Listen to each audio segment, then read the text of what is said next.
Rakesh master ఉన్నప్పుడు Rakesh master భార్యను కదండి మరి, వాళ్ళ పువ్వులు తీసుకోలేదండి, అందుకు పువ్వులు తీసుకున్నాడు. రాకేష్ మాస్టర్ పైన ఆశీర్వదించాలని నేను మనస్ఫూర్తిగా కోరుకుంటాను. ఏ వండినా కూడా రాకేష్ మాస్టర్ కూడా కొంచెం ప్రసాదం పెడతానండి, రోజు కాదు ముట్టొచ్చినట్టు పెడతాను. రోజు అంటే నాకు కుదరలేదు. దేవుడు మాత్రం తీసుకొని పార్వతి మాత్రం కొడుతుంది. మా తమ్ముడు తీసుకున్నాడండి ఇలా పువ్వులు 50 రూపాయలకి.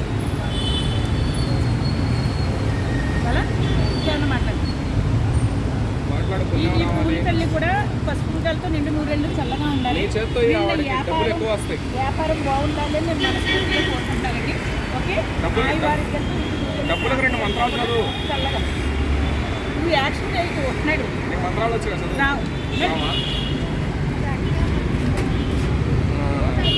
ఈ కోరిక కూడా చెప్పు తీసుకో. హాయ్ అండి, బాయ్ అండి, నమస్తే. తను మొన్న పువ్వులు కొనలేదండి, ఒళ్ళిపోయి ఉన్నాయని కొనలేదు. ఇప్పుడు ఒక 50 రూపాయలు పువ్వులు కొన్నాడండి, సంతోషం.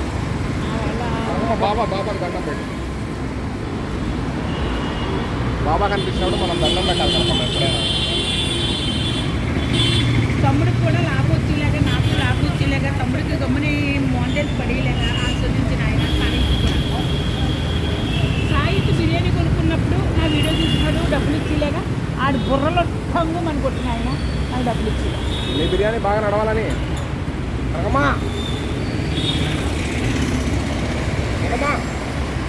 ఆడుకుంటావా? వంట ఇవ్వలేదనుకో మరి అక్కడ తెగిపోతుంది. మరి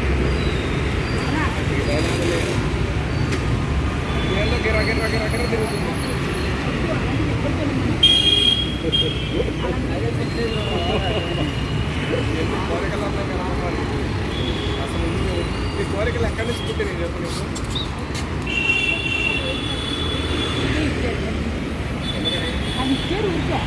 ఊరికిచ్చారా ఈ షాప్లో?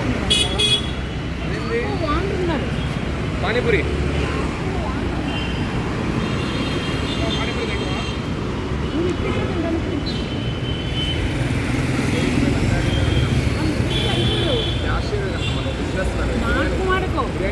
రోడ్డులో ఆగినావు, నడు అటు అటు అన్నాడు ఇటు అన్నాడు. నువ్వు ఎంత సెలబ్రిటీ కూడా రోడ్డు ట్రాఫిక్ ఆపుతావా?